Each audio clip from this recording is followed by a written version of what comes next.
the best thing to do is to let them know that I don't like this and not have them to continue doing whatever it is, thinking that they're doing a great job and they're not. Let them know. Because if they feel like, well, I'm not really bringing you pleasure, I'm causing more harm than I am pleasure, I feel bad about that because I didn't know. And here I have been licking your fingertip all this time and you don't even like it. You know, you don't even like your fingertips licked. And I just been licking away, because I think I'm doing what you act like you like it, but you're sitting there with the pillow on your face like, oh my gosh, I wish he would hurry up and finish licking my fingers. So tell him I don't like my fingertips licked. Please. In real time, do you tell this person or do you No. wait till after?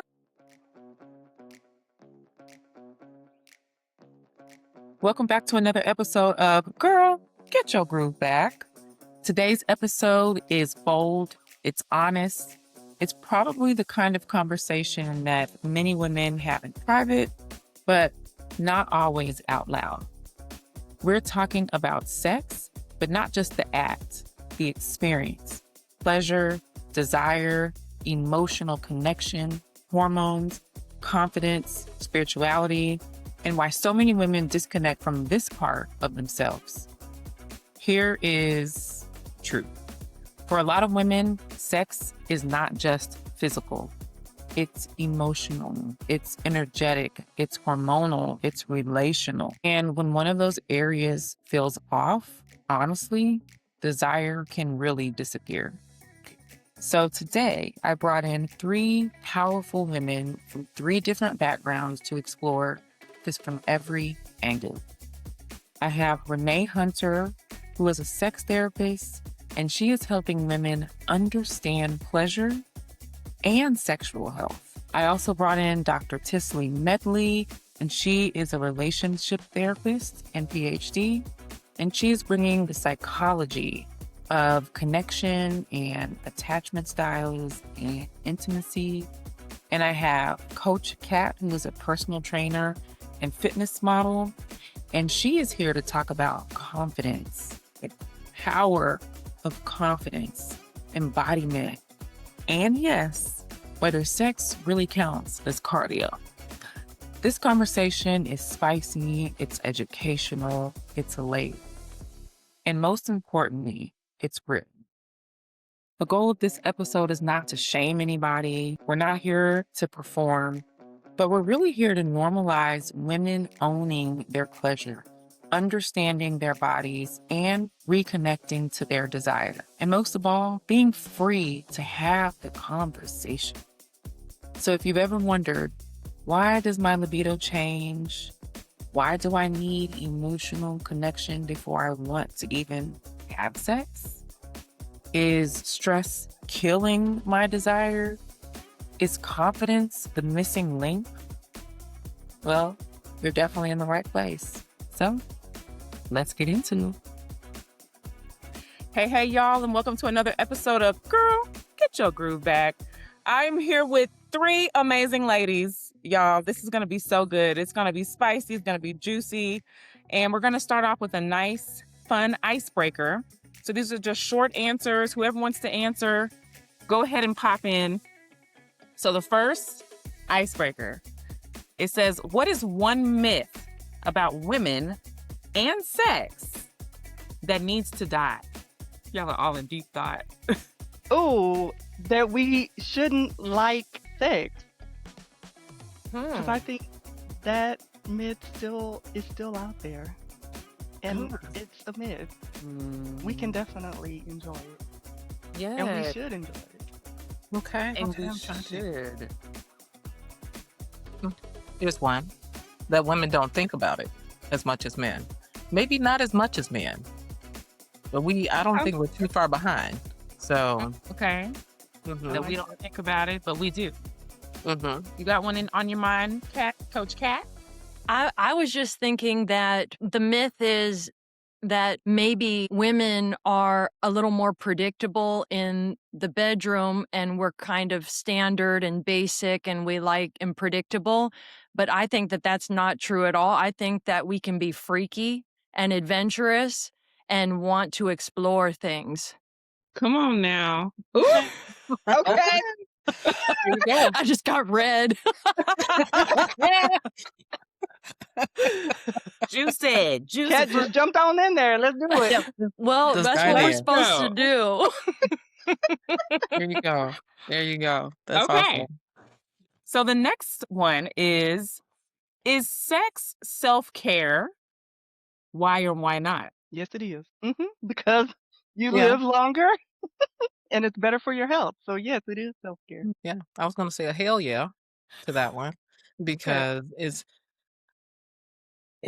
all the wonderful things that happen during sex. It's just a pleasure itself. It could be whether it's solo or with however many people that you're with, it's the pleasure of it, the whole experience in itself. So that by itself is something that's self-care. You're taking care of yourself. It's self-indulgence. Is how I look at it. It's a Okay. stress reliever. It could put you to sleep. So in case get some good rest or be energized. So all those things I think is a good part of self-care. I like that Renee mentioned essentially pleasuring yourself can be self-care because I didn't think about that. I immediately went to, oh, you're with a partner. Right. And then my brain went to, okay, what's the relationship like? Because that matters. I think that that influences whether the sex is self-care or self-harm. There you go. Mm, That's a good one. That's a good one. that's a good one. That's Mm-hmm. so true. Because some people are just out there doing the most and it's toxic and it's hurtful. All right, perspectives. Does does good sex start in the body or in the mind? Oof. You say good sex. So um I just laugh Good. when I hear people say that. Good sex. Okay. So what does that mean? Yeah, what does that mean? Yeah. I would say it starts in the mind. Yeah. I would say it starts in the mind. Wow. Okay. So I would say in the mind because of foreplay itself. And foreplay can be something as simple as just talking dirty to each other, or it could be a kiss on a cheek, or it could be a touch on the thigh, or whatever it may be. It doesn't mean that you have to wait till you're in the bed to do some play before the game, the pregame before the game itself. So just more so, I think you can think about it and have those fantasies or those thoughts of sex that could eventually lead to better sex once you get the physical part. I agree with Renee.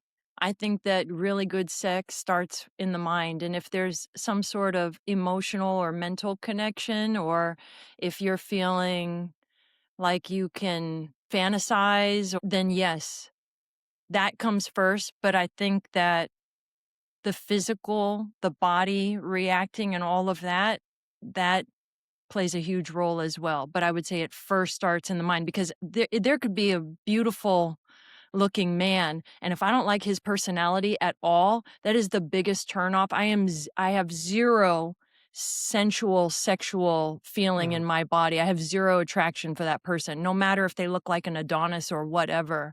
It starts in the mind. It's that connection. Yeah. Like, I agree. Definitely starts in the brain, in the mind, all up there, right? Because one, kind of what you said initially, Jamila, about what's good, right? And our definition of what good sex is, and any beliefs, any expectations that we have about sex, like all of that comes with the physical sensations and the behaviors and the feelings. So definitely all of it starts in the mind. Absolutely agree. And it just made me think too, this is not on the question list, but it made me think how different is that for a man versus a woman? Do y'all think that women are more emotionally and mindfully connected to sex compared to men? I shouldn't say all men, but most men, some men, in your experience? In my experience, I think that the opposite is true, that men are more about the physical and about visual as opposed to the connection. I think that the mental or heart connection is very important to some men, but I don't think it's as important as it is to women. in my experience. Yeah, and I'll agree with you on that one too. Even when I'm looking at the people that I've worked with, more of the men are more physical. And that's like one of the biggest complaints when I'm working with couples, that the women have the emotional piece that's there. They want that, or that connection. And some of the guys are like, well, I don't need to have that emotional connection in order to have sex with you. So that becomes a problem in that relationship. But from what I've seen, is more physical for men, and women is more the emotional piece. Now, that's not saying that some women aren't just as physical as the men are, but it's just more of that emotional piece that's there. It's like I have to have these feelings for you in order to do it, or I have to have the want, the desire to even engage in anything. So, yeah. So, does sex get better or worse in your 40s? Hey, 40s. Hello, 40s, 50s. I was 50s, yay. And why? It gets better. It gets better, Look, point if you blank. allow it. If you allow it, and if you are open-minded enough to explore, and I think that sex is as good as your confidence in yourself. If you're incredibly insecure, I would think that you would be in your head so much, and you wouldn't be able to really fully enjoy everything that a sexual experience can offer you. But if you're exuding confidence, no matter what you look like, no matter what else is going on in your life, then you can really feel a lot of pleasure. And hopefully, as we age, we gain that wisdom Mhm. and that confidence. I would add on to that the confidence is important. And I'll say when you hit 40, I always say by the time you hit 40, you're just like, you're grown. You should know what you want. You should. I shouldn't say should. Hopefully, you'll know what you want. You'll know what you need. You know what you like. You know what you don't like. And if you have the right partner who's able to build onto that with you, or add to that, or enhance that confidence for you, being able to do all the things that you want to do, I would say may come easier than it did when you were in your 20s or 30s. It's like you mentioned, Kat, like the wisdom that comes along with it.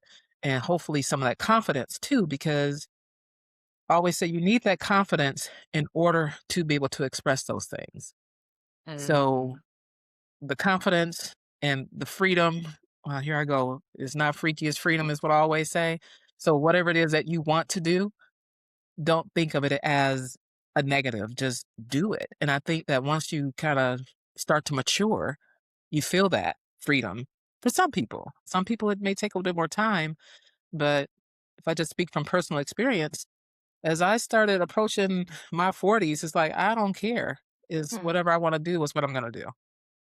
Hopefully, whoever I'm with is going to join the team. So that's the thing. And I try to encourage other people with that too. Just build that confidence. Yeah, I definitely Okay. feel like there's so many cultural and gendered messages that inhibit women in our teens, 20s, 30s. Mm-hmm. And I think we're more likely to have gotten over some of those things, realized how much of those things were false, Mm-hmm. were unhelpful, weren't serving us right for different reasons, and that wisdom as well that allows us to hopefully get to a place where we can actually enjoy it more thoroughly Mm-hmm. by the time we make it to our 40s. I agree. I agree with both of you. And you too, Jamila. Like when I hit 40, all of a sudden I didn't care. I was like, okay, let's go. Let's try new things, and being unapologetic about it, There you go. because I don't know, it's like I was just listening to another podcast the other day, and it's like as you hit a certain age, like after 30, life feels like it flies. There's not a moment to waste. We might as well enjoy all of it, and sex is one of those things that I think could be one of the most enjoyable activities on the planet. So let's just enjoy it fully. Unapologetically. Yes. Okay, so the last icebreaker is, what do y'all think kills desire the fastest? You say what heals it the fastest? What's What What desire? kills kills it the Oh, fastest? kills it. I thought you said heals it. I'm like, Kills heals it? it. What can heal it? Okay. Right, right. I'm like, Gets oh, rid what of is it. it? I think Ah, trust kills it for me. Trust, no desire. I think if there's misalignment of values, I'm done. If somebody doesn't have the same values as me, core values, I'm just no longer interested. Ugh, I it's I agree good. with both of you on that. And I'm gonna say trust too. And even just kinda take it a step further with the trust piece. It's like if I'm not comfortable, if I don't feel safe, and when I say safe, it's not just in a physical sense, but more the emotional sense. If I'm not able to be vulnerable. So that is important. So if I'm not can't be vulnerable with you, then yeah, that desire is not there. I don't trust you. Mhm. So I think that's one killer for me. These are so good. Like, I feel like we could have went deep on all these questions. So Mhm. I appreciate all of those answers. So, so powerful and true. So now we're going to go into some of these questions. And I'm going to start with you, Miss Renee. And if y'all have any thoughts, please feel free to hop in. Why do you feel, in your experience as a therapist and certified sexual counselor, why do you feel so many women disconnect from pleasure? Disconnect from pleasure. Well, I would say it goes back to like trust. They're not trusting their bodies. Maybe they're not trusting their partners, or they're not feeling secure with themselves. And maybe even out of just some guilt as well, guilt and shame. There has been some things like that that I've noticed also. The guilt of me feeling pleasure, but you're not, has been something that I've heard before as well. It's like I'm getting pleasure, but you're not. So I feel guilty about me not being able to bring you pleasure, so to say. Or the shame of I'm feeling pleasure in a way that my partner may not, I would say, agree upon, or a way my partner doesn't really like how I'm feeling this pleasure. So you're doing something new, but the partner is kind of like, wait a minute, what's going on here? I'll just say it like you learn a new trick and your partner's not familiar with that trick. So you throw a little razzle dazzle, you're having your fun, and they're like, whoa, what's going on here? And just that initial reaction could be like, okay, what did I do wrong? So that could be some of the shame that may pop in because of that. Like, man, I did this, and now they're looking at me from the side eye.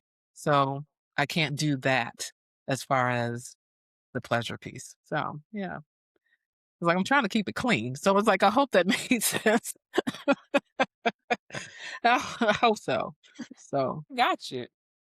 I okay, know exactly what okay. you're saying. All right. There may be a That time when I can't keep it as clean as I'm trying, but I will just say it. So, but yeah. that's all right. You can say it. It's all good. You free. Does Free. anybody else have any Okay. thoughts? I was thinking immediately when you asked it that there may be a level of I don't deserve it. I know that I've felt Mhm. that way before. Everybody has their own unique background. And if you've had any kind of sexual trauma at all, that can come with a lot of guilt and Mhm. shame. And it looks different for everybody. But for me, it's a matter of like, well, I don't deserve it. I don't deserve pleasure. And it Mhm. can go deeper. Like deeper than that is I don't deserve love.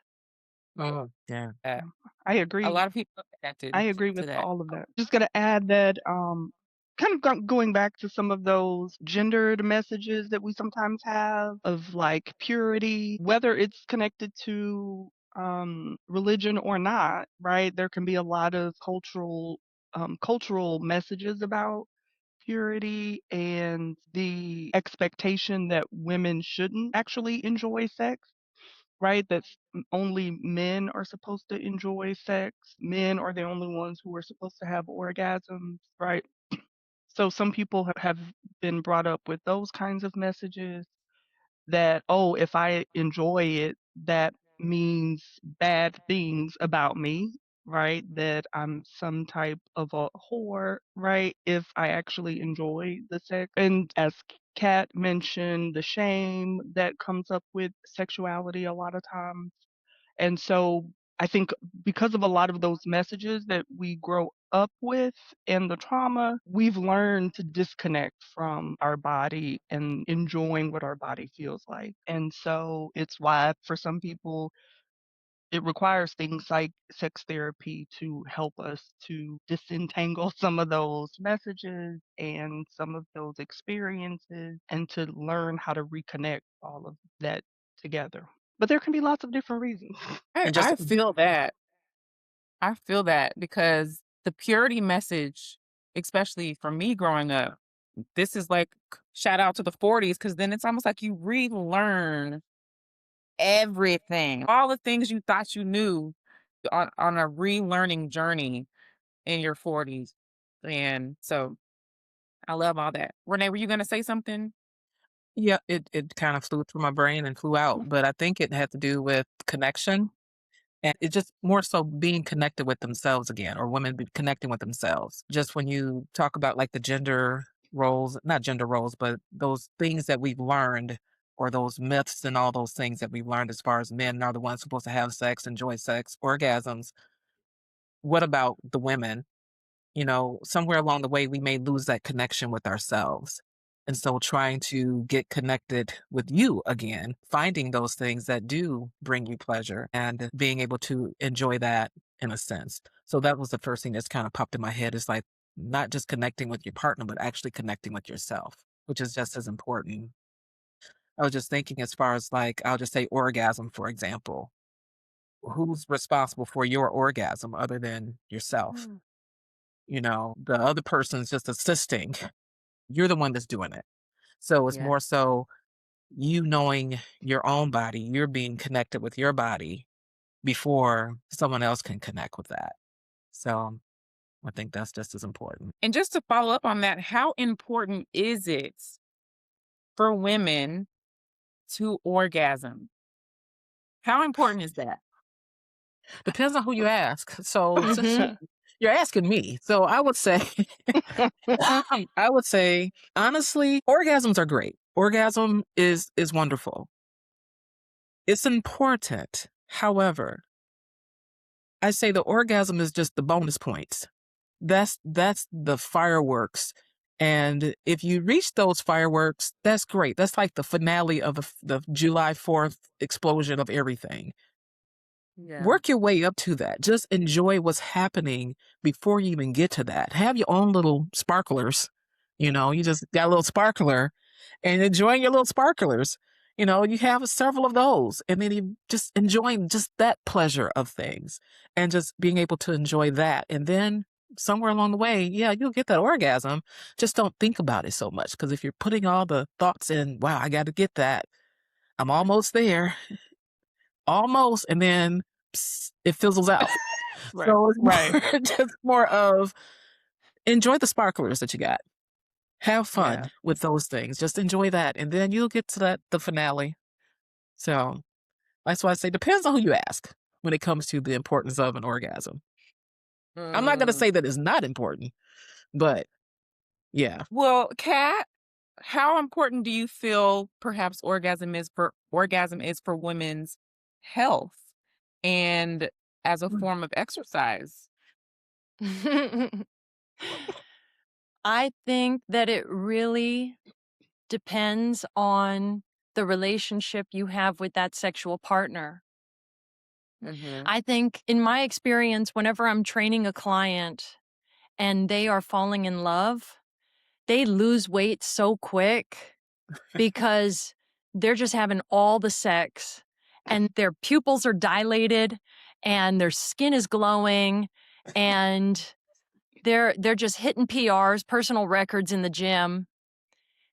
And I've seen it so many times that I kind of laugh at new clients and I'm like, if you want to lose weight, just fall in love. That's all you need to do. And it's a joke, but kind of not really. Now the trick is to stay in love.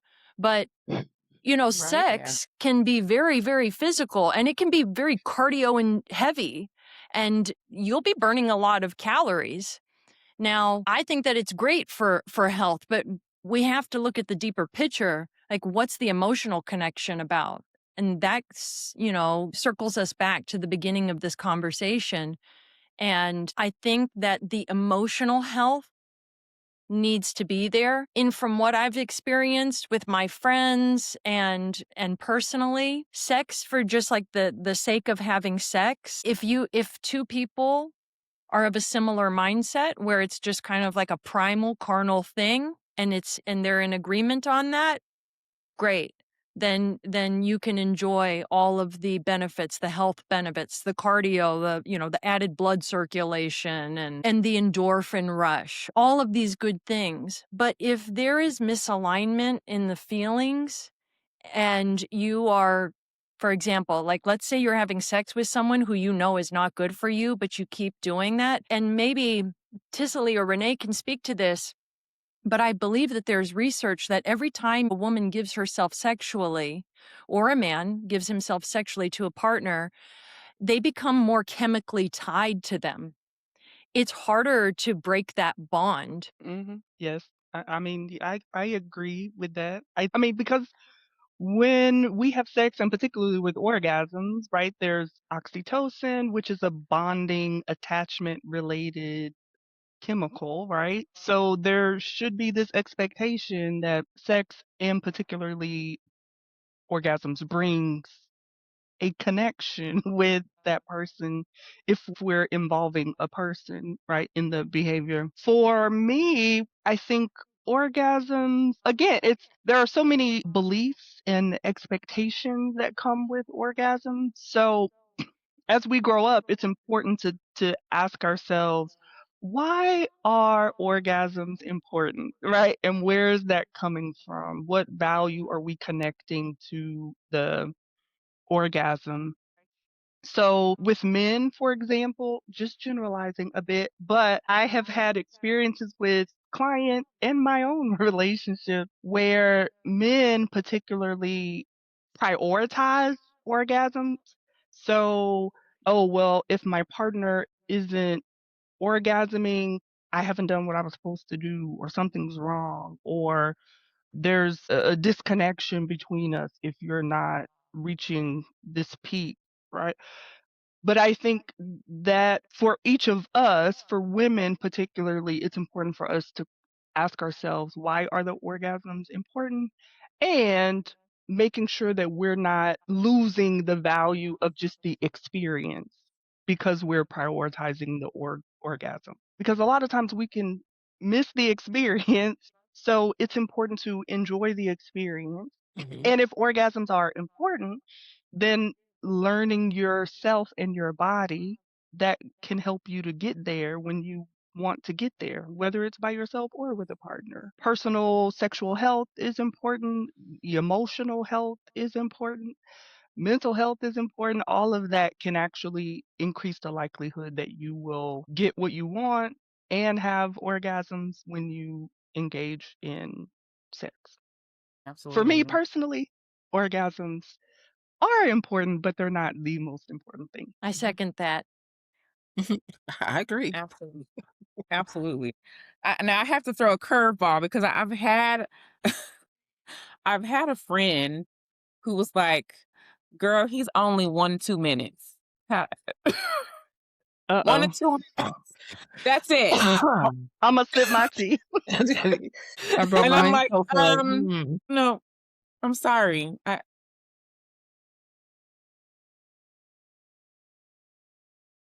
okay. Cheers. So for that 1 to 2 minute man, Yeah. is she able to tell him, or maybe she should let him know that she needs more? More than whatever that 1 to 2 minutes is. Is that the whole experience, or is that just his part of the experience? So is that Yeah. just him with I'll just Mhm. say penetration. So 1 or 2 Yeah. minutes of penetration, bam, we're done. Up, not yet, because she's not done. So it sounds like he's going to have to do some other things, Yeah. whether it's oral sex, or if it's mutual masturbation, or anything, or just cuddling for some time, Or give him some time to recuperate. Maybe he needs a little rest. In the meantime, okay, let's get back to it. So it just depends on, I would say, the communication between the two of them. Because Absolutely. that's like the biggest thing, is being able to say what it is, what you need in a nice way. You could say, well, I like when you do this, but I would love if we had more time. Or I would love if you would just hold me close, or I would love if you would touch me here or touch me there. So it's Yeah. not really breaking his ego, so to say, but you're still communicating what your needs are without saying, you know what, the 2 minutes wasn't enough. I need more. Yeah. Versus and versus saying, you know what, I really like when you did that, but I would love if you did this. Come on. Let's do more of that. So that can kind of help him, or let me guide you into something. Touch me here. Let me take your hand and touch me here. Anything to kind of get things going again, Yes. you know? Absolutely. So, but if his ego is like, you know what, I gave you those 2 minutes, I got mine. Yeah, I don't know about you getting yours. So at that point, then it's like, okay, he's not really into the whole experience. So Yeah. it has to be for the both of you. Yeah. It has to be. And I think it can be challenging when you've been married for a while. Sometimes people get comfortable and they forget about the importance of the foreplay and Mhm. what did you call it, Renee? The after Yeah, game? I say the pregame is foreplay, the game Uh-huh. itself, and then after game, whatever the The postgame. after. Yeah, so the Yeah. postgame, the pregame, the game, and the postgame. And I've had to use that when I talk to men sometimes because I'm like, they all into sports. So you got the tailgating. What does that look like? Right? Look at that as foreplay. Whatever you need to do before the game starts and you get in there and start playing. Okay, then there's the interviews afterwards. So whatever your post game looks like is how you have to kind of look at it that way. Don't stop at the game. Come on. We need the pregame, Right. the game, and the We got to finish it postgame. up. There's more Okay. to it after the game. Yeah. Absolutely. It's a whole day experience, right?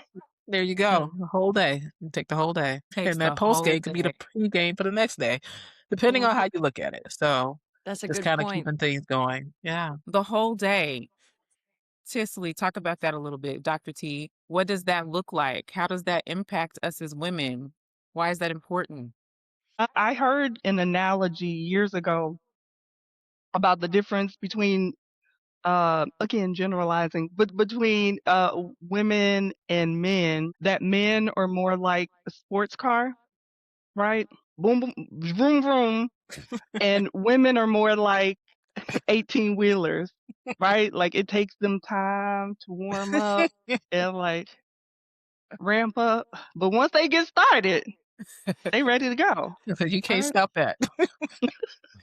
Right? You can't stop it at that point. Like you got, which I really like, right? Trying to, again, sometimes you gotta have metaphors to help people kind of understand, hey, this is part of why your partner isn't fulfilled. But I think, when it comes to sex, knowing your partner is so important. Whether it's orgasms are important or not, as Renee mentioned, hey, what I like, what I don't like, and the communication that comes with that, it is so important to just know your partner. And with that, hey, if we can't have these kinds of conversations, then we have a bigger problem in the relationship.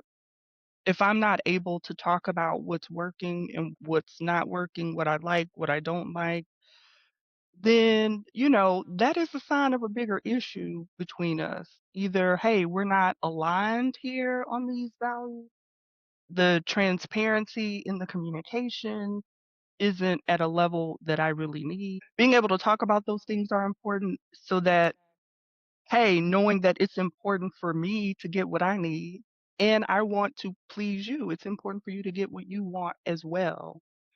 And so if all day is what I need, then hey, let's figure out how we can make that happen.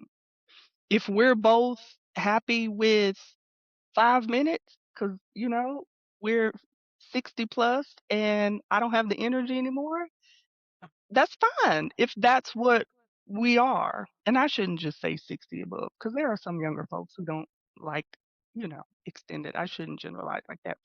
But whatever it is that you like, being able to talk about that, being able to explore that with each other, right, and prioritizing both of us getting what we need sexually as being important. So 5 minutes is fine, no judgment. All day is fine. I'm somewhere in the middle. But being able to talk about what's working and what's not working, in my opinion, is what's most important. Yeah. Coach Kat, how do you feel about the importance of spirituality, not just in the sexual relationship, but do you feel like that helps with alignment? Does it make the pleasure even more sparks, flames, fireworks? Or do you feel like that's not Sparklers. sparklers? Or do you feel like the spirituality connection is not as important? I think that it's incredibly important. And I'm speaking for myself because I recently had a partner who was spiritual and all my previous partners were not. And there is a massive difference between the heart connection and the depth of that relationship. The person who was spiritual, whom I still have a connection to, was deeper. And so the sex was so much more meaningful and so much more pleasurable in a way I had never experienced before. It was pleasurable in a way where it not only felt good, good doesn't even scratch the surface of how it felt. It felt healthy, it felt right, it felt like nourishment, it felt like unification. It kind of felt divine. Huh. It kind of felt divine. And so I will say to that point, discovering that if you're a spiritual person like myself, I think it's vital that you find a spiritual person, a spiritual partner to share this level of intimacy with, because then you can experience sexual pleasure in a way maybe that you've never experienced before. And that also takes time. I want to say that we're in this age where we have dating apps and we can meet people very, very easily and people can be intimate very, very fast. And I think to have that deep level of intimacy, it takes time. You need to really get to know somebody. And I'm not talking about days or weeks, I'm talking about months. You need to be patient. And so I think it's really important that Ticily and Renee said, you need to be able to also know yourself and be connected to yourself and know what your body needs and how it feels best when pleasured. Like, you need to be able to take care of your own needs before somebody else can do it, or Mm, rather help you with that. So that mm, when you do take your time getting to know someone and you realize, wait a minute, this is somebody that I really enjoy spending time with, like on a friendship level, and there's attraction. Oh boy, I mean, then you've hit the jackpot. But mm. again, that takes time. Do y'all feel like there's a time limit? You hear people say like you should wait for 90 days before you have sex. You should wait for a year. You should wait until marriage. I mean, obviously that's how I grew up. And I waited until marriage before I had any type of intimacy. Now in our 40s and, navigating new things, how do you feel about that? What is the importance of waiting or not waiting? And anybody can hop in on this if you have a thought on that. I'm just watching Renee's face. I can't wait to hear. I'm trying to keep a straight face. I guess I always say when you feel the time is right, the time is right. So if you meet someone and you feel like, hey, let's do it, okay, go ahead and do it. But if you want to wait, that's fine too. However you want to do it. I tell my clients they should know this because I tell them this all the time. Whenever you feel is the right time is the right time. Maybe. Just depends. It's up to you to make that decision. I say as long as it's consensual, as long as it's be safe for one, be safe. Make sure it's consensual and that is legal. And after that, have fun. So whatever that is for you. So some people do put, 30 days, 90 days, 6 months. Like they say by 90 days, you're starting to show your real self. So it's Hmm. like Have you shown me enough that I want to share my body with you? It just depends. So each person's different, especially at this age. Well, we ain't got enough time no more. It's like if you want to do it, let's go ahead and do it. So Oh Lord. that's the thing. Is I look, I'm up there a little bit. So if I feel like it, and if I want to, fine. It's a decision that I'm going to make, and making sure that whomever it is, he's going to be okay. So there's going to be some communication that's going to take place and some type of connection somewhere along the way. And if we connect at the first night, and if I feel like it, it's not going to happen, is what I'm saying. But if that's what I want, that's what I'll do. And so the importance of waiting is an individual thing. So it's up to everybody to figure out when is the best time. Yeah. I'm a waiter, to be honest. I got to get to know you a little bit and understand you and hopefully get to a stronger connection than, and how long that takes, it just depends on each person. So, yeah. I think I depending on which stage of life you're in also will Mhm, depend on if you're a waiter or you're a go-getter or something in between. mhm, Because I know that I've changed. I'm now a waiter and I'm slowing down and realizing the value because people, they don't show their true selves initially. They're always bright and shiny for the first few months. mhm. That's They'll tell real. you whatever they need to tell you, right? Anything. Exactly. Yeah. Exactly. But I've learned too many times like that I already know that game. Let's see if you're going to stick around for the long game.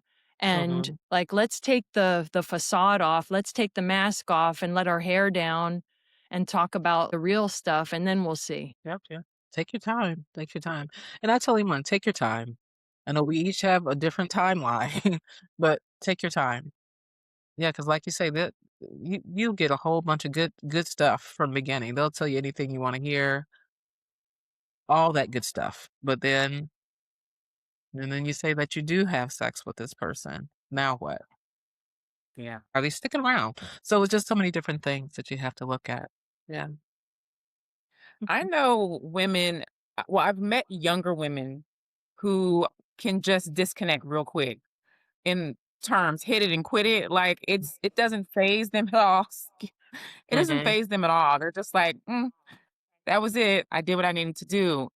Me personally, I could never do that. But to each his own. To each his own. But I think it's interesting that women today, well, some women that I have spoken with are very easily able to disconnect from that Mhm. sexual experience because I feel like it is such an intimate and deep thing, but it's interesting. It's interesting Yeah. to me. So, Like you say, to each his own. to Ugh, each his own. each his own. But just be safe. That first Yeah, one, be safe. Consent, legal, right. and not and have your fun, whatever that looks like. So yeah. Yeah, I like those criteria: legal, consensual, and the third one. What was the third one? Wait, be safe. Legal, Safety piece. safe. Yep. Yeah, and that when I say be safe, I'm not just looking at like the physical piece of the safety. It's more so of the emotional piece as well. Because sex itself, it can hurt you emotionally. Because Mhm. even when I'm talking to younger ladies in their early 1920s and talking to them about sex and stuff. I'm like, when I say be safe, they're just thinking, oh, we got some condoms. That's great that you got them condoms. What about this part of you? Yeah, Protecting your heart, that's fine. protecting your emotions, protecting this up here. So what's going to happen if you do have sex with this guy or this young lady? How's that going to impact you if something doesn't go right? If they don't talk to you tomorrow? Because they may be the ones who out there hitting it and quitting it, and you're not, but you didn't Yeah, know that about them, you know? So they done hit you and quit you, and now what they say, they blocked me. So now I'm blocked. Right. Because there's a lot of blocking Now ghost. you're going on these. distraught. Yeah. So now you sitting around crying, wonder what happened, and you see him at the party, and he walks by you like you're nobody. He had a condom, Yeah. you used condoms, great. But so what about this part now? That Mhm. I part is just now saw crushed. Yeah. a movie that mentioned putting a condom on your heart. So Ah, it works like I was like, okay, I guess it works both ways, yeah. right? You need a condom on the penis and on your heart. Yeah. Yeah. You gotta protect your heart too. You That's that got to. being safe with that. And that's like the biggest thing that I tell people, being safe. And oh, of course, consent. That's the other one. So being safe and the consent piece is very important. Yeah. So, yeah. Dr. T, do you feel like attachment styles can show up in the bedroom and can impact libido in any way? Of course. Yeah. Just like Renee was mentioning, the people who have sex one time and it's like they they clamped on, right? If we have an anxious attachment, it's going to show up in the sex typically.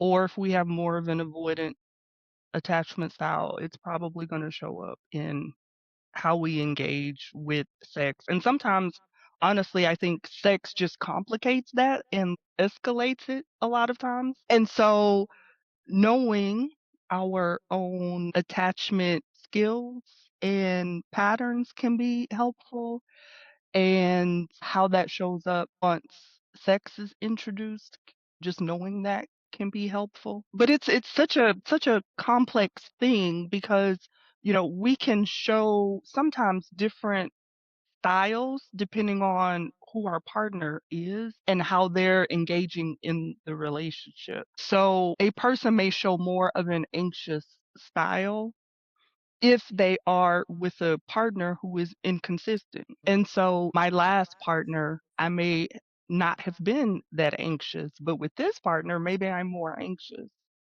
because they're so inconsistent. So going back to that piece about knowing yourself, how important that is, being emotionally healthy is important. I think kind of going back to this idea of when you should introduce sex, that the importance of communication is a key. I think if you're not comfortable telling your partner no, you shouldn't be introducing sex with that person, because you need to be able to say no if there's something you don't want to happen as it relates to the sex that you're having with this person. So if you don't trust this person enough to tell them no, then you shouldn't be introducing the sex from a health perspective, right?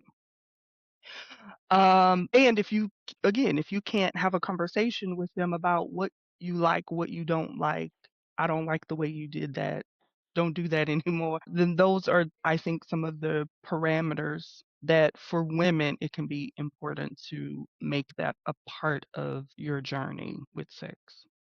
Kat, what would you say, maybe from your experience, even your clients, what would you say is the biggest mistake that women have made in relationships when it comes to intimacy? Not being selective enough. I see that a lot. I work, if you're coming to me, it's because you want to work on your body Hmm. and you want to feel good in your own skin. And Yes. there's a lot of confidence that needs to be built up. And I'm really good at helping people find that confidence within themselves. But this lack of confidence shows up in all areas of their life, typically. Maybe not in all areas. Like I'm thinking of some people in particular. Maybe they can be a boss at their job, but things that their coworkers might not know is they have some deep-seated insecurities about how they feel about themselves, their body and their health, whether they're worthy of love, being in a relationship. Mm.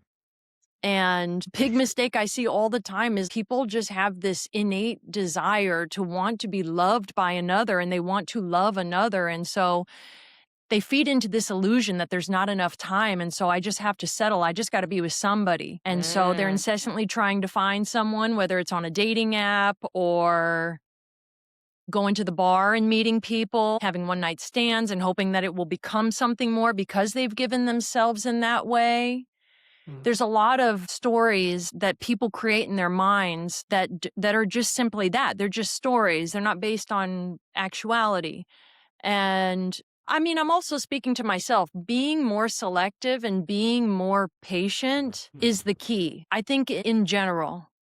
Because if that person is meant for you and you're going to grow a deep intimacy that's long lasting and very fulfilling for both people, then it takes time and experience.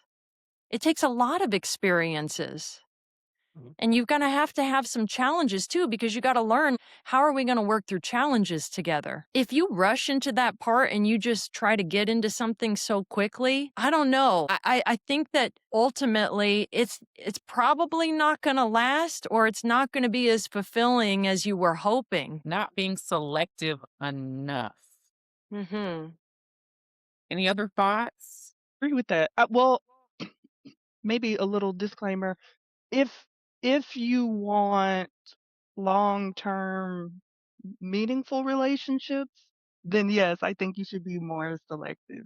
If you're not interested in the long-term thing, it's less important. That's true. Go for what you want, what you know, like, right? So it just kind of, again, it depends on what you're trying to get out of it. But if you're looking for long-term and meaningful, I think the selectivity is an important foundation to that. Okay. I'm I'm trying not looking at to, your and face. I'll try to keep. I can't. My face just says a lot, I think. It's like it says so much, and I'm trying to keep it straight, and I can't. I'm like, okay. It's So okay. I think the question, like, one of the mistakes that women make when it comes to desire. What's the biggest mistake women make in relationships when it Mhm. comes to intimacy? Poor communication. Mm. That's it. That's the biggest thing. The communication itself, again, it goes back to being able to express whatever. What does intimacy even look like for you versus what it looks like for your partner? Having an understanding of that. There's so many times when I'm working with couples that the guy is usually saying the intimacy is physical, is sex. Yeah. And the woman is saying, no, is more than that. Is the cuddle time, is being able to sit down and have these long conversations, is us just sitting on the couch, cuddled up, rubbing each other's backs, or we giving each other foot massages. It's Mhm. just us spending that time together, just doing nothing sometimes. It's us going to church together. So it's all those types of things when it comes to intimacy, but you haven't talked about those things. So when you're saying intimacy, he's thinking sex, and you're talking about other stuff, but nobody's talking about it. So Mm. just in a simple thing as that, just being able to talk about what you want and not be afraid to share those things and talk about what you don't want, what you want more of. Having a understanding as to, even when it comes to when we have sex. Am I a morning person? Am I a nighttime person? Just because he gets up at the crack of dawn and you still trying to sleep and he's trying to get with you, if that's not a right time, then did y'all have that conversation? Maybe you need to do it late at night. Maybe you need to do it, just wait till Saturday.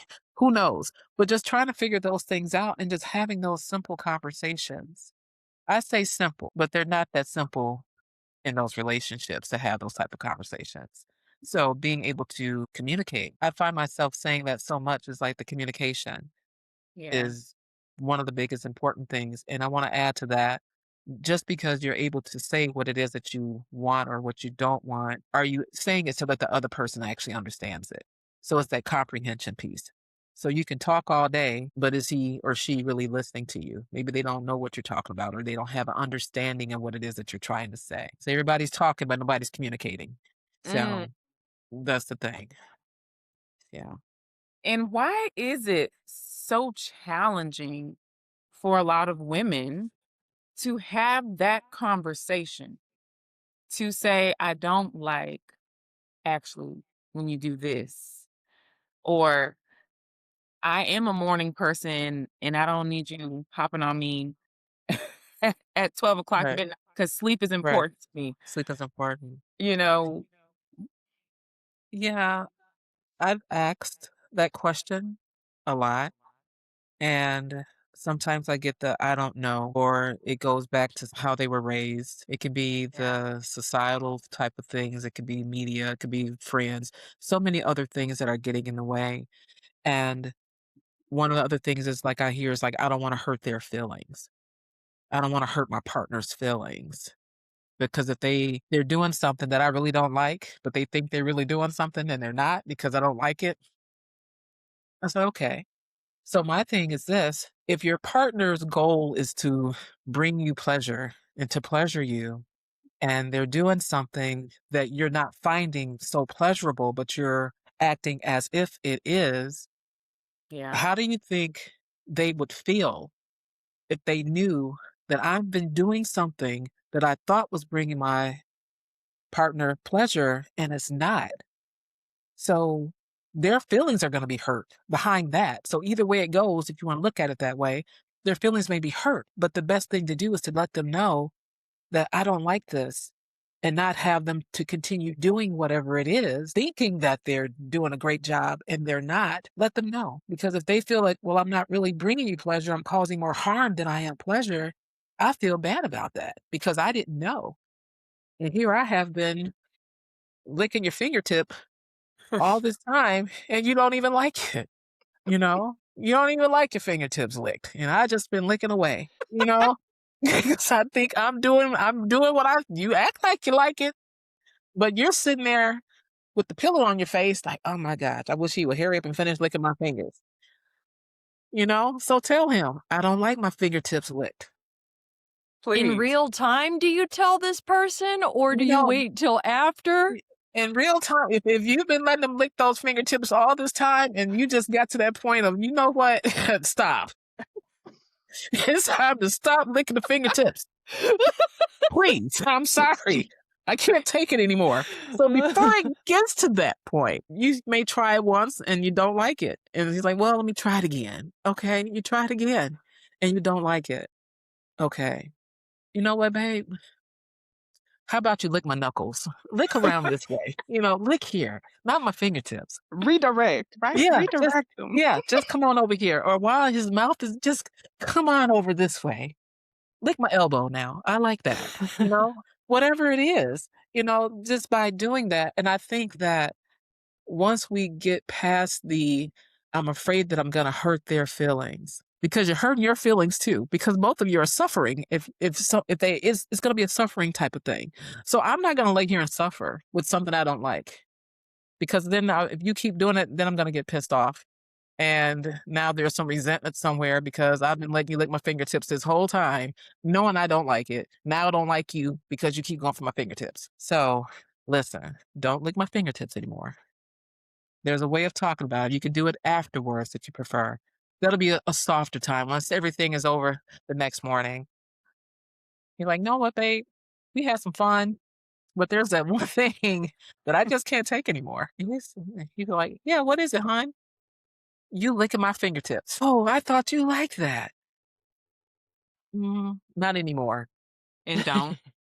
Not anymore. I don't care for that anymore. Okay. Yeah. And then maybe something as simple as that. So it's just more so just having that conversation and finding the right time to have the conversation. So if you want to do it in real time, like I say, if it builds up, it might happen in real time because you just frustrated at that point. So before it gets to that point, have that conversation and say, hey, I need something else, or let's try something different. Let's do it this way.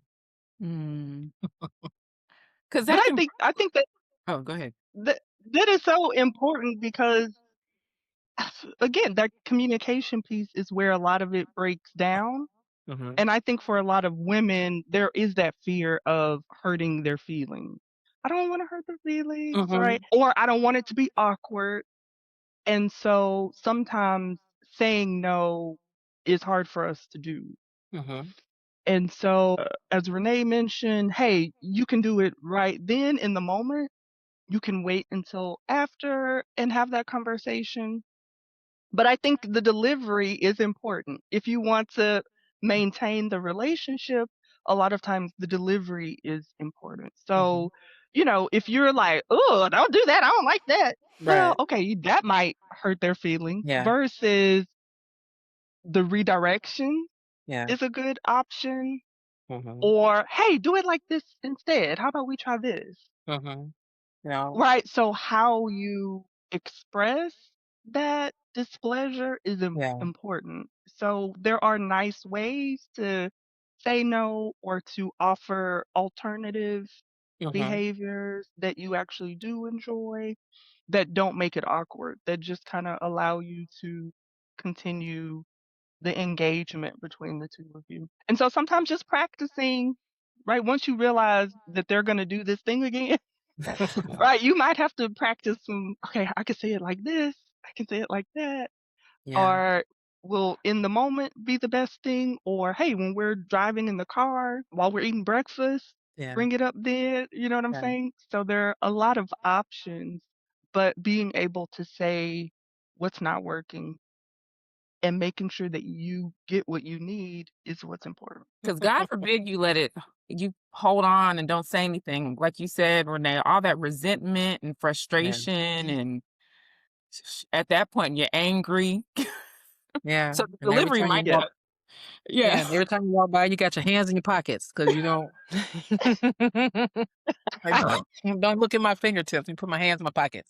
So you sleeping All with that. mittens on. Who knows? Yeah, Right? all You stop washing your hands because you don't want to. right. Keep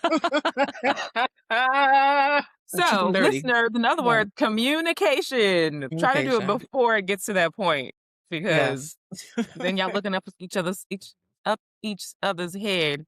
How am I trying to say it? You looking, y'all know what I'm saying. Looking upside their head. Look upside the head. Thank you. I was like, what am I trying to say? You're looking upside the head like, oh God. Mhm. Or God Yeah. forbid, they're like, come on, baby, you ready? You're like, oh, for Yeah. what? So have a Yeah. conversation. Okay. Kat, how important do you think it is as a woman to feel strong versus just looking good? I think it's incredibly important, and I promote it all the Yeah. time. And I didn't realize it until I became strong. And strong isn't having strong muscles. Strong is a mindset. Strong is 100% mindset, and it goes right there hand in hand with confidence. It's the ability to endure. It's the ability to believe in oneself. And I love these questions. They're hard. They really get me thinking in a different way, because what is looking good? I live in Mm. LA. Okay, there's all different types of looking good. I've seen it all. Mm. You know, personally for me, looking good is aesthetics as well. Like I have good hygiene. I want people taking care of themselves and, comb your hair, brush your teeth, do the basics, check those boxes, try and Yeah. take care of your health. But each individual is so unique, and beauty is also very unique, and beauty is in the eye of the beholder. So if we just take all that, put that aside for a second and just focus on strength, inner strength is everything. I coach little girls. I coach 6th, 7th, and 8th grade girls. And this is like such a tender age for them, where their bodies are changing and they don't know who they are exactly yet. They're trying to figure it out. They're trying to feel accepted by their peers. And my focus, the work that I do with them, is all about the belief in themselves and having that inner strength. You can totally appreciate aesthetics. I don't want to poo-poo aesthetics. I mean, I'm a freaking model. That's my whole industry. So I've seen it all. But at the same time, all of that, if you want to be a grounded individual and long lasting and have longevity and have heart and have meaning and have purpose, you've got to be rooted in something beyond the aesthetics, like strength. Agree with that. Especially since we've been talking about 40 and above, right? As we get older, that um the way that we define that shifts over time if we allow it to shift, right? And so that idea of that inner strength is something that you can carry throughout the rest of your life. What that means for you, how that feels. Yeah. I read this quote earlier today, and basically it said, you can't give yourself to the world until you give yourself to yourself. Mm. And I think in every aspect of strength, of your sexuality, confidence, like we have to, as women, give that to ourselves and be strong within ourselves so that we can show up in the world as our best self and show up for other people. So I love that. Inner strength is so important. I think it helps you make the best decision for your life that you could possibly make when you're standing in that strength as well. This has been so great, y'all. We're going to go into a lightning round. and it's like hot topics. It's short, punchy answers, no overthinking, just the first thing that comes to your mind. Okay. Okay. Okay. Here we go. For then you're like, okay. Okay. And we can just popcorn in. Should women initiate sex more? Yes. Yes. If they want to. Okay. Mhm. Does scheduling sex kill romance or save it? Depends. It depends. Depends. Depends. Both. Okay. Mhm. Yeah, Yeah. I agree. Okay. So it could kill it or it could save it, depending on the situation. Depending on the situation. Mm-hmm. Okay. Can I add to that? I know Yes, it's a please. popcorn thing. Okay. And the reason I say that is because when I'm working with clients who haven't had sex in like, I don't know, forever, and I'll say forever could be a year, and maybe they only have sex once or twice in that year's time. And so I give them an exercise to do, and I just give them exercise and I tell them it's up to them to figure out how they're going to do it. And so when I say that scheduling sex itself may be something that you have to resort to, and sometimes I get a side eye because they'll say something like, well, we want it to happen organically. I'm like, well, it's been a year, and how organic has things Right. been? You know, it's been a whole year, and It I don't know, hasn't been organic. it hasn't been So organic. So what's the problem? Why not schedule it? So for them, they'll say that whole we want it to be organic, but then they'll go ahead and put it on the schedule, and then sometimes by putting on the schedule, it causes more anxiety because okay, it's Tuesday and we're supposed to have sex tonight. Oh my gosh, I got to get this done, this done, this done. I got to make sure the kids are doing their activities, and I got to make sure that I'm well rested. I got to make sure dinners and all these things keep getting in the way. And now Tuesday night comes and they still don't have sex because the anxiety has worked up. And so for some, that happens. And then for some, it's like, okay, on Tuesday, we're going to have sex. Cool. We've made space for that time because we know that on Tuesday, we're going to do it. And so for those couples who are able to communicate clearly and able to make it work by working together, getting their schedules together, and working as a team to get things done, yes, it's going to help them out. But for those who struggle and they just think about Tuesday is the day that we're supposed to have sex, and they still don't have it because of other things that are getting in the way, and the anxiety has now gone through the roof, and so they're not doing anything. So that's why I say it can be harmful or it can be helpful, just depending on the couple and the Depending on the circumstances. couple. Yeah. Yeah. and I'll just add to that because I think with sex, it's all about our expectations and the Yeah. beliefs that are connected with Mhm. that. Because, for example, we know I'm going to eat breakfast tomorrow. Yeah. And so for me to eat breakfast tomorrow, I have to make sure that I've got some eggs in the refrigerator or Yeah. I've got some pancake mix or whatever. So there are things that we schedule that don't cause anxiety Hmm. just so that we can be prepared. If I'm going to eat, I got to have something in the refrigerator. Right. Yeah. Same thing with sex.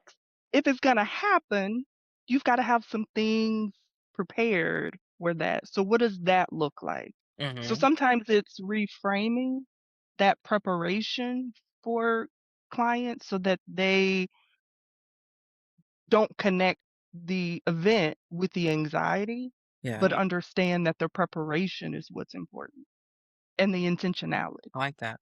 Yeah. I like that Mm. breakfast thing. I'm going to use that. So I'll just let you know. Please do. I'm going to use that one. Yeah. Everybody got to eat breakfast now. Everybody got to eat breakfast. So yeah. Okay. We got to have the eggs or the pancake mix in here. Okay. Got to be Okay. ready. Come on. Come on now. Are you going to starve? Well, you've been starving for the whole year. So yeah. So let's work this out. Yeah. Mm. Let's work it out. Okay. Are toys replacing connection? Oh. Ooh, that's a good one. I want to hear your answer on this one. Again, I think it depends on the couple because there's some couples who just have toys together and they use those things, and that's their way of connecting. That's their way of enhancing their sex life, their sexual experiences. And so they're using those toys and they're comfortable with using them with one another or however they're doing them. And then there are some who are not being satisfied with one another and is using the woman who has the toy and she's going off on her own because he is not doing the things that she wants, or there's that disconnect between the two of them. She still has these desires. She still has these desires, and if he's not fulfilling them, then she feels a need to go and grab the toy. And in that sense, I think it's not the toy that's disconnecting; it's them. There's something that's there, and the toy is just more of a filler for right now. It's just a fill in, Li- and depending on Literally.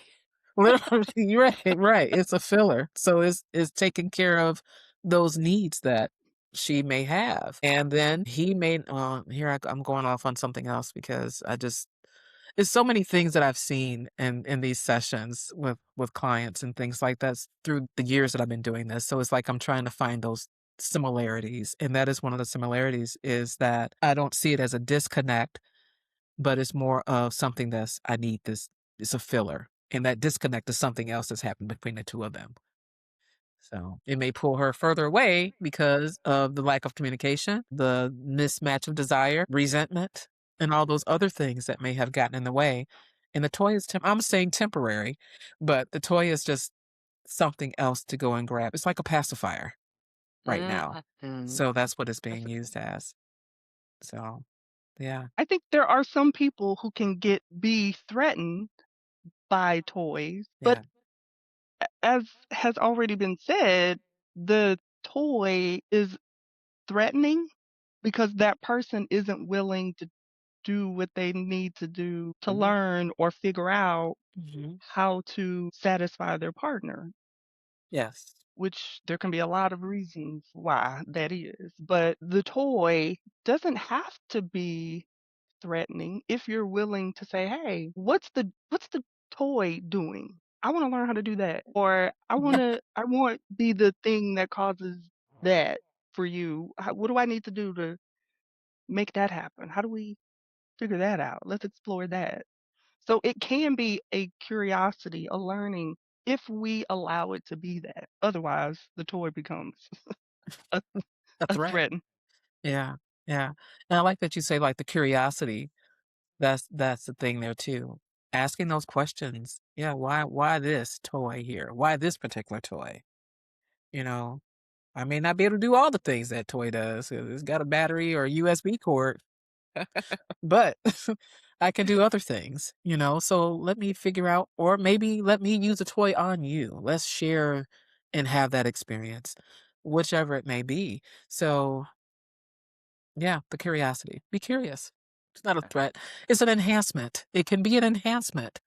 Looking at it as an enhancement. Anything that's coming into and I would say the bedroom, whatever's coming in that bedroom, anything extra, look at it as an enhancement and not a threat. So, or anything that's pulling us apart, this is supposed to pull us closer together. And so we have to figure it out and deal with some other things first too. And then we can work together. Perspective. Hmm. Is celibacy empowering or avoidance? It depends on the person. If you've been sexually active and you want to try something different, then I think that celibacy can be very empowering and enlightening and can give you a lot of information you wouldn't otherwise have. I agree Ditto. with that. I agree with that. It's totally each individual person. I totally agree with that. Red flag or normal? You don't orgasm consistently. Normal. I would say normal as well. I was going to say normal-ish Uh-huh. because then I thought, well, wait a minute. I can finish the job for myself if I need to. Yeah, I don't think it's necessarily a red flag. I think it depends. I would want to know, okay, why? Is that your goal? And if it is, what's getting in the way? Are there things that can get in the way of orgasm? Definitely, right? I think particularly if we're talking about uh, heterosexual sex, really understanding women's bodies is important for men. Knowing how to help women actually reach orgasm is important. Knowing anatomy, right? Things like that. But just in general, heterosexual, same sex, whatever, is orgasm the goal, right? And then if it is and we're not getting there, let's figure out what's getting in the way. So not necessarily red flag. I would be curious about, hey, what What's that? barriers are there? Yeah. Yeah.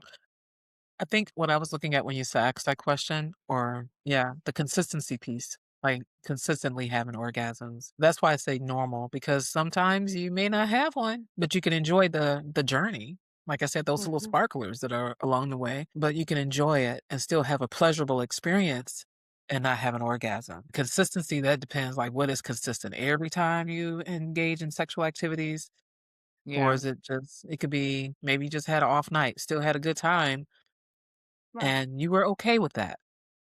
Yeah. Okay. You're okay with that. And then maybe the next time you got a little bit more energy and you knocked the ball out the park type of thing. Yeah. So Yeah. you're okay with that. So it just depends on that. That's why I said normal is how I look at it. So, Yeah. yeah. Then again, it's like, what's normal? So, but Right. so many things there, but Right. just being the consistency piece is what I was thinking. But if there's problems where there isn't ever an orgasm, whether by yourself or with somebody else, then there may be something. And I always recommend go see a medical doctor first. Yeah. And then we can talk about it. Check yourself out medically, get medically cleared, and then see a therapist after that. So yeah. Mm-hmm. Absolutely. Absolutely. Yeah. Okay, red flag or normal. He watches porn regularly. By himself, if he's watching it by himself a lot, all the time, I feel like that's a red flag. I'm gonna say red flag. When you say regularly, that's like a lot. Is that like every day? Is he doing it throughout the day? Is it getting in the way of him doing his job? Is it he's on his lunch break and he's looking at it, driving down the street and he's got his phone up, and that's a problem. Yeah. So I would say a red flag that's kind of waving a little bit. What you thinking, Coach Cat? What's a lot? Because Yeah. I've had a partner before who tried to explain it to me that, men have like this tension build up and they have to release it, and they just want to get it out of the way. They want to get it done so they can go about their days. So like I'm like daily, once a day. And I just accepted that answer because I don't have a penis and I don't have that urge. And he was forthright about it, but like I haven't asked every single one of my partners about this, but when I do talk to men candidly about this kind of stuff, I think that they're very visual. And if they look at porn to get this done or out of the way, then I've just kind of accepted it as normal. I mean, I personally don't love the idea of men looking at it often. I don't know. I think that it's a lot of feelings about this. I like it when partners can share and watch it together. I think that's interesting. But what's a lot? Because there are men out there who watch it constantly, like multiple times throughout the day. And to me, that's like absolutely not. That's a major red flag, in my Also, opinion. yeah. Great I would answers. say, yeah, Really I would help. say a lot would be something that's interfering with their daily living. So if they are, and this is just from my experience as far as being a therapist, watching it all the time. Just when I say all the time, I mean all the time. When they wake up in the morning, when they're getting ready for work, on their way to work, Oh on their God. lunch break, on their way home. And this is happening more than one day out the week. This is almost like an everyday type of thing. That's quite a bit, to the point where I just learned that of the different I didn't know there was a different side of Instagram. I didn't know there was a different side of X, Twitter. I didn't know there was a different side of that. Who needs to go and look up these porn sites when you have social media? Mm, So it's like the different side of those things. And I'm like, oh, really? I didn't know that side of Instagram exists where there's plenty of porn and things like that. So if they're at that point of doing it that much, is more of a out of control sexual behaviors. So it's yeah. like a not saying that they're a sex addict, but they're out of control with it. And it's starting to cause some type of emotional break for them too. It's Mm, like they don't want to do it anymore, but when they get stressed, they pull it out. When they get excited, they pull it out. If they're sad, they pull it out. And so it's more of looking at things that way. That is a red flag. So, yeah. I've heard the sex addicts have, I don't know the statistics, but I've heard that sex addicts have a really hard time not regularly watching porn. And so, me personally, I don't want you watching it. Watch me. Don't watch that. Okay. there you go. There you go. Yeah. But every relationship is different. Yeah. That can Okay. be a red flag when you see that they're doing it that often. Oh, And it yeah. can that's quite a bit. Yeah. Yeah. Okay. So the last one, and then we're going to go into our closing question, is what does empowered sexuality actually look like for each of you?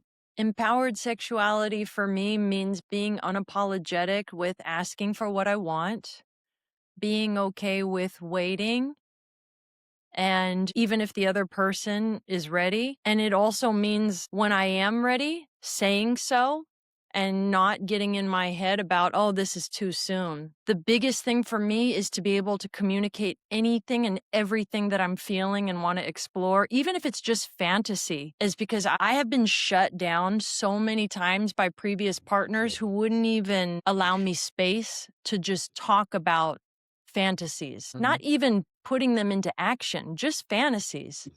And I'll tell you, it's so disheartening and it just makes me feel like I can't self-express. And so I'm happy to share that I'm in that empowered place where I will share what it is that I'm interested in talking about. We don't have to do it, but can we please just talk about it? And if not, bye.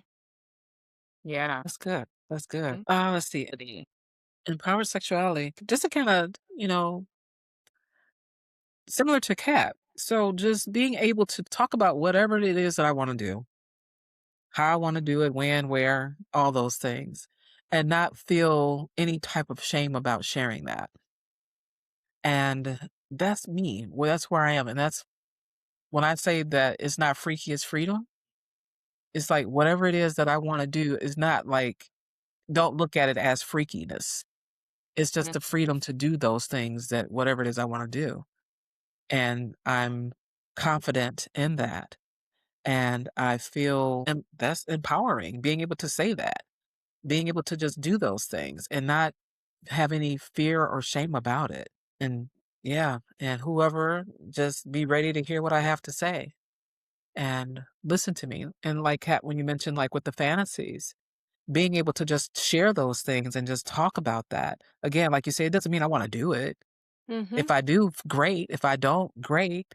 But Mhm. just being able to just express those things because I hear so many people say that they do not have fantasies. And if they do have them, they're unable to share them out of shame. That's weird that I have these type of fantasies. Who cares? Have a fantasy. It's a fantasy. It's a dream. And just being able to share that. So that's empowering for me to do those type of things. And being able to talk about sex in these type of platforms, that's empowering. And sharing that and seeing other women talking about it, that's empowering for me when Mhm. I see other women sharing and talking and things like that. Now, I'm not saying go out there and spread all your business all over the place, but Right. just being able to just talk about those things, it's like, okay, that makes me want to lift my chest a little bit higher and share even more. Yeah. So that's what I find. That's the empowerment for me. For me, empowered sexuality looks like being able to say no, but also being able to say yes. So what's not okay, but also similar to what Renee said, being able to say what I am interested in, what I actually want to try. And at the end of the day, being able to be fulfilled, actually getting my needs met and whatever that includes. Okay, empowered ladies. The theme is based on what I heard is unapologetic and standing in that, which I love. And I think for the listeners, be free to be who you are unapologetically. And also, whatever convictions you have, stand on those and don't let anybody deter you from those convictions. In one sentence, what is one thing every woman deserves when it comes to sex? Every woman deserves to feel safe. Yes, every woman deserves to experience pleasure without restraint. I had two words and I couldn't decide which one I wanted. uh, Self-fulfillment and freedom. These are so powerful. And I hope that those of you who are listening are really empowered by this conversation with these amazing women. Thank y'all so, so much for being a part of this panel, for being on Girl Get Your Groove Back. It is so appreciated. And I can't wait to hear all the amazing things that people are going to say about this episode. Thank you again. And I hope everybody has an amazing day, morning, night, whatever time it is when you watch this. Peace, everybody.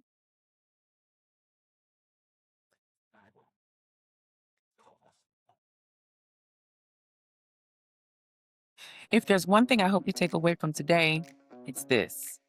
Pleasure is not a luxury. Desire is not selfish. And intimacy is not just about performance. It's about connection. And whether you're navigating stress, hormone shifts, body changes, relationship dynamics, or rediscovering yourself after years of pouring into everyone else, you deserve to feel alive in your body. You deserve emotional safety. You deserve to understand your desire instead of judging it. If this episode sparks something in you, share it.